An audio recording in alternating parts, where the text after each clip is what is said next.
Hi, welcome to Lies and Secrets channel. We hope you will have fun with us. Enjoy watching. Candlelight flickered, casting airy shadows across the room. My heart pounded in my a frantic drumbeat, echoing the dread that filled me as I stood there under the cold, unblinking gaze of my husband Walter. The sweet scent of jasmine hung heavy in the air, almost suffocating as I felt the weight of his expectations pressing down on me. What he asked of me next was beyond anything I could have imagined, a test of loyalty that would tear at the very fabric of our marriage. Would you do anything for love? Even this. The room was dim, the only light coming from the flickering candles on the dresser. The scent of jasmine filled the air, a sickly sweet reminder of what was about to unfold. I stood there, my heart pounding against my T like a caged bird, desperate for escape as my husband Walter watched me with an intensity that chilled my soul. Go on, do it, he whispered, his voice a mix of excitement and something darker.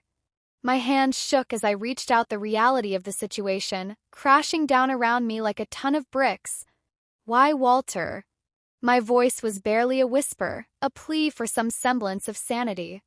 In this madness he didn't answer, just continued to watch, his gaze unyielding. The room felt smaller, the walls closing in as I felt the weight of his expectations, his desires suffocating me. This wasn't about love or even infidelity in the traditional sense. It was about power, control, and the darkest corners of human desire. I was no longer just his wife. I was a pawn in his twisted game, and with every second that passed, I felt my sense of self slipping away, replaced by a growing void of despair. The act itself was brief, a blur of motion and muffled sounds. I turned away, my stomach churning, the psychological scars already beginning to form. I knew then that this moment would haunt me, a specter of our marriage, a testament to the depths of betrayal, not just between lovers but within oneself. Question lingered in the air, unspoken but palpable. What had we become? And more importantly, how could I ever recover from this?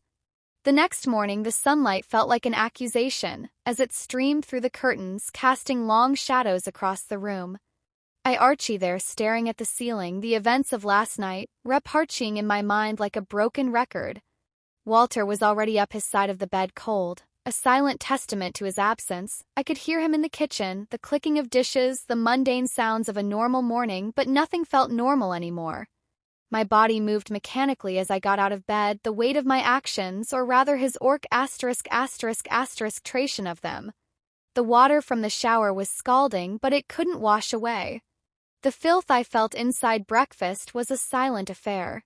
Walter sat across from me, his newspaper a barrier between us, his eyes occasionally flicking up to meet mine, searching for something I couldn't give. I pushed my eggs around the plate, the smell making me nauseous. Did you sleep well? His voice was casual, as if nothing out of the ordinary had occurred. I nodded, not trusting my voice. The silence stretched, filled with the unspoken. Later, as I walked Rusty in the park, the normalcy of the world around me felt like a mockery. Children laughed, couples held hands, and here I was, a shell walking through life with a secret that could shatter this facade of normalcy. Rusty, ever loyal, stayed close, his presence a small comfort.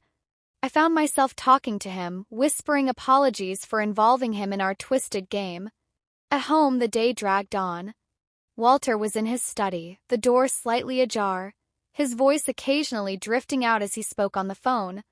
I couldn't focus on anything. The house felt like a cage, every corner holding a memory of last night. I tried to read, to lose myself in someone else's story, but the words blurred together. My mind kept pulling me back to that moment, to the look in Leo's eyes, to the betrayal of trust, not just between us but within myself. Lunch was another silent affair. I could feel the tension building like a storm about to break. Walter seemed oblivious, or perhaps he was just better at hiding his turmoil. Would you like to go out this weekend? He asked. Suddenly his tone light, almost hopeful. I looked up, caught off guard out, the word felt foreign on my tongue. Yes, maybe a movie or lunch. We could use some time away from here. His gaze held mine. Us was tempting, but the thought of being alone with him, of pretending everything was fine, made my heart sink. As night fell, I retreated to our bedroom, the sanctuary now tainted. I Archie in bed, listening to the house, settled to Leo's steady breathing beside me. The darkness was comforting, hiding the tears that silently fell. Questions still hung in the air, unanswered. How could I ever recover from this? And with each passing moment, the answer seemed more elusive. Path to healing obscured by the shadows of our actions. The next morning I woke up with a resolve to confront Walter, to seek some understanding, or perhaps an explanation for his twisted desires. The house was quiet, the usual morning sounds absent. I found him in the living room, staring out the window, his back to me. "Leo," I started, my voice studied. "Despite the turmoil inside, we need to talk about." Last night he turned his face, a mask of calm that didn't reach his eyes. "What about it?" His nonchalance was like a slap. "You know what I said," my voice rising slightly. "What you made me do with Rusty. It's not normal." "Walter." "Sick." He sighed, running a hand through his hair. "I thought you might enjoy it, a new experience, something different." "What's wrong with you?" Walter's expression hardened. "Maybe I wanted to see how far you'd go for me, to test our boundaries." "Boundaries? You've crossed lines that should never be crossed." I was shaking now, the anger and betrayal fueling my words. "This isn't about testing boundaries. This is about control, about your need to dominate." He stepped closer, his voice low and menacing. "Maybe I needed to see if you were still mine completely. If you do anything for me." The air between us was charged thick with tension. I stepped back. "Kay, needing space, not some Piarchia thing for your perverse games." The silence that followed was heavy, filled with the weight of our unspoken thoughts. I could see the conflict in his eyes, the struggle between his desire for control and perhaps a flicker of regret. "I think I need some time away." I whispered the decision, forming as I spoke. "I need to think, to be alone." Walter's face fell, the control slipping. "Where will you go?" "I don't know yet, but I can't stay here." Not after what happened." He nodded slowly, his gaze dropping to the floor. "I understand." Packed a small bag, my movements mechanical, my mind racing. As I walked out, I felt the weight of his eyes on me, a mix of loss and something darker. The drive was aimless at first, the road stretching ahead like my future. Uncertain and daunting. I ended up at my sister's house, the one person I could trust with my darkest secrets. She welcomed me with open arms. No questions asked. Just the comfort of family. Over the next few days, I shared bits of what happened, not the full horror, but enough for her to understand my need for escape. She listened, her face a mixture of shock and sympathy. "You need to see someone, talk to a professional," she suggested gently. "This isn't something you can just move past." I knew she was right, but the thought of recounting the details to a stranger was paralyzing. Yet the need to heal, to find some semblance of peace, pushed me forward. I made an appointment with a therapist, the first step towards reclaiming my sense of self. Meanwhile, Walter called, his voice strained, asking when I'd return. Each call was a reminder of the life I was trying to distance myself from. Yet part of me still felt tethered to him. Bound by years of marriage, by vows that now felt like chains, the therapy sessions were grueling. I found myself opening up about not just the incident but the dynamics of our relationship, the slow erosion of my autonomy. The therapist, Dr. Alexander, listened with a professionalism that was both comforting and clinical. "You've been through a significant trauma," Dr. Alexander said one session. "It's not just about what happened that night, but the environment that led to it. You need to understand that you're not responsible for his actions, only your reactions to them." Her words were a balm. Yet the healing was slow. Each session peeled back Archie of pain, revealing the raw wounds beneath. I started to see Walter not just as my husband, but as a man with his own demons, using me as a battleground for his internal conflicts. As I began to process my trauma, I also started to consider my future.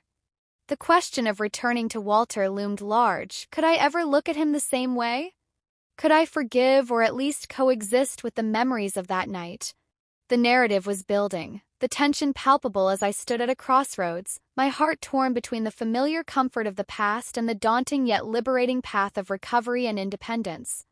The days stretched on, each one a battle between the pull of my past life with Walter and the urgent need to forge a new path. My therapy sessions with Dr. Alexander were becoming a lifeline, a place where I could unravel the knots of my emotions without judgment. One evening, as the sun dipped below the horizon, casting an orange glow through the windows of my sister's guest room, I received another call from Walter. This time his voice was not just strained. It was desperate. "Please come home," he pleaded. "We can fix this. I can change." The sincerity in his voice was palpable, yet it clashed violently with the images that haunted my mind. I hesitated, the phone pressed against my ear, feeling the weight of his words. "Walter, I need more time," I said, my voice firm yet trembling. "I'm not ready to come back." Not yet. There was a pause, a heavy silence filled with unspoken regrets. "I understand." He finally said, his voice low. "But please think about us, about what we had." Call ended, leaving me with a mix of emotions, anger, sadness, and a flicker of something that might have been longing. I sat on the edge of the bed, staring at the phone, feeling the room close in around me. The next day, Dr. Alexander and I delved deeper into the roots of my trauma. "You've mentioned Leo need for control." She began, her eyes kind but probing. "Can you tell me more about how this manifested in your relationship ******* before that night?" I recounted instances where Leo control was subtle at first, his suggestions turning into expectations, his preferences becoming rules. It was like he was sculpting me into what he wanted, not what I was. I explained, the realization hitting me anew. Dr. Alexander nodded, her pen moving across her notepad. "This pattern of behavior often escalates when one partner feels their control slipping. What happened that night might have been his attempt to reclaim that control in the most extreme way." The session ended with a new understanding, but also with a heavy heart. I was beginning to see Walter not just as the man I loved, but as someone who might need help as much as I did that evening. My sister, sensing my turmoil, suggested we go out for lunch. "A change of scenery might do good," she said, her concern wrapping around me like a warm blanket at the restaurant amidst the clink of glasses and soft chatter. I felt momentarily detached from my reality. But then, as if one eye spotted a couple at a nearby table, their intimacy stark against my isolation. The sight was a sharp reminder of what I had lost, or perhaps what I had never truly had. Conversation with my sister turned to lighter topics, but my mind was elsewhere, wrestling with a decision that loomed over me. Could I go back to Walter? Was there a way to salvage our marriage? Or was it irrevocably broken back at my sister's? As I arched in bed, the darkness was no longer comforting but oppressive. I reached for my phone, my thumb hovering over Leo contact. I needed to hear his voice to gauge if there was any truth to his promises of change. "Hello." His voice was hopeful, almost too eager. "Walter, we need to talk." I said, me resolve firming face to face. He agreed without hesitation, suggesting we meet at a neutral place, a cafe we used to frequent in better times. The next morning, I dressed with care, each piece of clothing a shield against the vulnerability I felt at the cafe. The familiar smell of coffee and the murmur of patrons created a backdrop that felt both comforting and surreal. Walter was already there, his face a mix of hope and anxiety. He stood as I approached, his eyes searching mine for any sign of forgiveness or return. We sat, the silence between us, thick with the weight of our shared history. "I've been thinking," I started, my voice steady, "about us, about what happened." Walter leaned forward, his hands clasped tightly. "I know I've hurt you deeply. I'm seeing someone too, trying to understand why I did what I did." His admission was a surprise, a small sign that perhaps he was willing to change, but was it enough? "I need to know, Walter, if you can truly let go of this need to control everything, because if we are to have any chance, it can't be about control anymore." It has to be about trust, respect, and mutual understanding. Walter's eyes searched mine, his expression a mixture of hope and desperation. I've been talking to Dr. Simmons, a therapist. He's helping me understand my issues with control, my need to dominate. I want to change for us. I took a deep breath, the weight of my next words heavy on my tongue. Walter, I've been through hell that night. It wasn't just a mistake or a moment of weakness. It was a violation of everything I thought we were.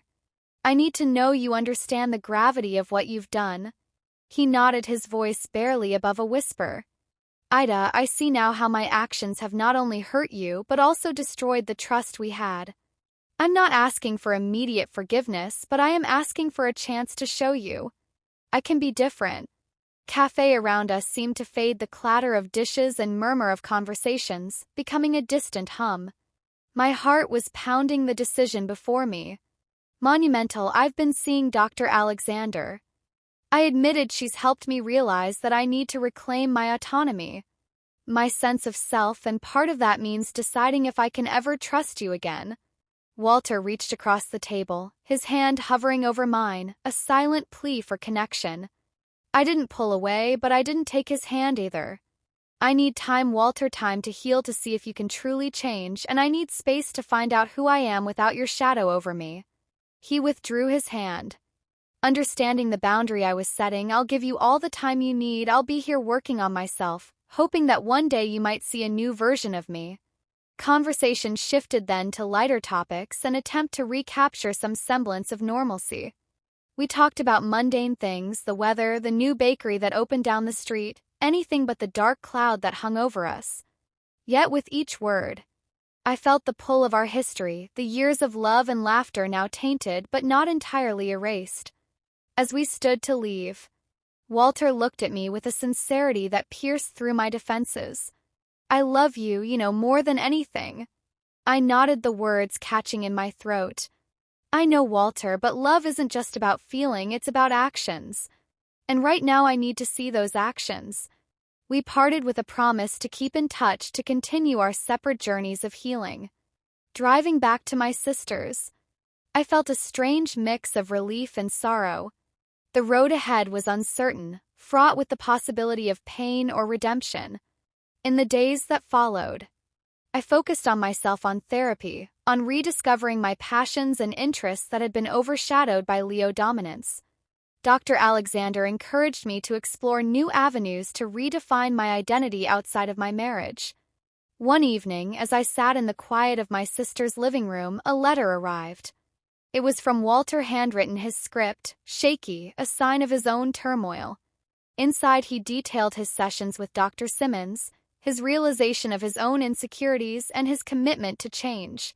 It wasn't a plea for me to return, but an acknowledgement of his faults and a promise of betterment. Reading his words, I felt a tear slip down my cheek, not for the pain he had caused, but for the potential of healing for both of us. The letter ended with a simple line: I'm here working on being the man you deserve. Climax of our story wasn't about returning to what was about moving forward, possibly together, but certainly with a new understanding of each other.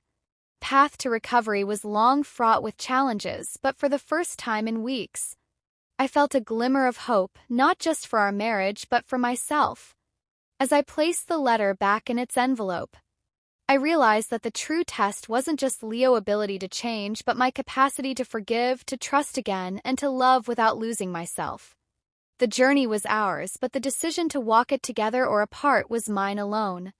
And with that realization, I felt the first stirrings of empowerment, the beginning of reclaiming my life, my choices, and perhaps in time, my love.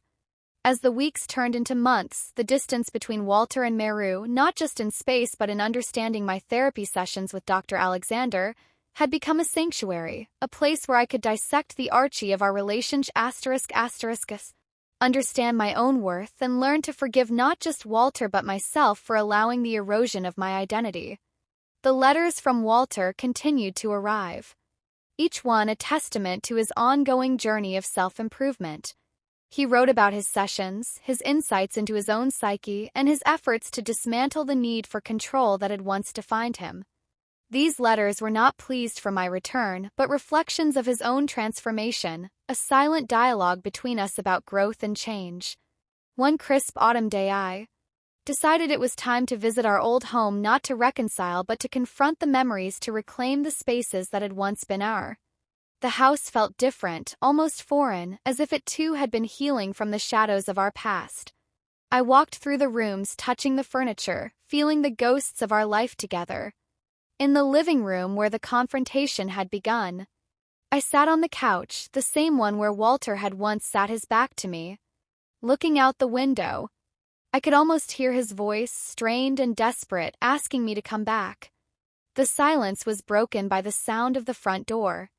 Walter stood there, his expression a mix of surprise and hope. "I didn't expect you," he said, his voice cautious. "I needed to see this place," I replied, standing up to see if I could still feel at home here. He nodded, understanding the weight of my words. "Would you like to talk?" he offered, gesturing towards the kitchen. We sat at the table, the same one where we had shared countless meals, where the silence had once been filled with the mundane sounds of life. Now it was just us, the air thick with the potential of what could be. "I've been reading your letters." I began my voice study. "They've helped, Walter. They've shown me you're trying." He looked down at his hands, then back at me, his eyes earnest. "I am. I've learned so much about myself, about us. I know I can undo what happened, but I hope I can show you a different path forward." I took a deep breath, the decision I had been mulling over for 2 weeks, now at the forefront. I've been thinking a lot about forgiveness, about trust, and about what it means to love someone who has hurt you deeply. Walter's gaze was intense, hanging on my every word. "I'm not asking for forgiveness, not yet. I'm asking for the chance to earn it." I nodded, feeling the truth. In his words, I've realized something. Walter, love isn't just about the good times. It's about how we handle the worst. And maybe, just maybe, we can build something new from the ashes of what was. His eyes lit up, a spark of hope igniting. "I would like that more than anything," but I continued. "It won't be easy. We need to start over, not from where we left off, but from a new beginning, with new rules, new boundaries, and most importantly, with mutual respect." Walter agreed, his voice firm with resolve. "I'm ready for that. I've been ready." We talked for hours, not just about our past, but about our futures individually and possibly together. We discussed therapy, not just for him, but for us as a couple, to navigate the complex terrain of rebuilding trust. As the sun began to set, casting a warm glow through the kitchen window, I felt a sense of peace, a closure to the chapter that had been left open. "I'll come back, Walter." I said the words feeling right as they left my L***. But we start anew, no expectations, just the hope that we can find our way back to each other. He reached across the table. This time I took his hand, feeling the warmth, the sincerity. "Thank you," he whispered, his voice thick with emotion. Leaving the house that day, I felt lighter, not just from the decision, but from the understanding that healing was not just about moving past the pain, but learning to grow through it. The road ahead would be long, filled with its own set of trials, but for the first time I felt equipped to face them, not alone but with Walter, if he could continue to prove his change. The story of our marriage had taken a dark turn, but now it was on a path towards redemption, towards a love redefined by resilience, understanding, and the courage to start anew. As I drove away, the setting sun in my rear-view mirror, I knew that whatever happened next, I was ready to face it, not as the woman who had been broken, but as someone who had learned to piece herself back together. Stronger, wiser, and with a heart open to the possibility of love's renewal. Thank you for watching. If you like this story, please subscribe to our channel to receive more stories every day. Share with